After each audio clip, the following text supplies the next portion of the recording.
So guys প্রথমে video দেখো তার বাদে ভিডিও পানি পানি কমেন্ট ফোন চলে গো স্টার্ট। যে যা বলুক চুপচাপ শুনে নাও। কারণ জবাব তুমি নয়, সময় দিবে।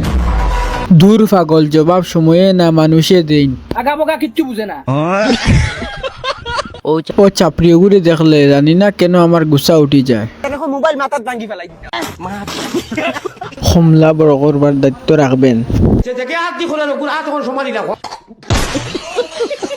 শেষ আর ফুলার যাইব খেনে এই ট্রেনিং দিছে। ও চাকরি হল তোমরা বুঝবাইরা না রে, তোমরা কিসমত কিতা লাগা। যদি তোমরা পূজা হইতাই যেন ফাইলা মনে হয় মনে। তোমরা দুইটা চাপড়ি রে ওলা সুন্দর লাগেননি মনে করছো। পাগল হতে হাগু বইসর কোন করে কথা तुम दोनों की माँ आगे नहीं बोलूंगा। ফুটি বাইনু গুয়াই দিব।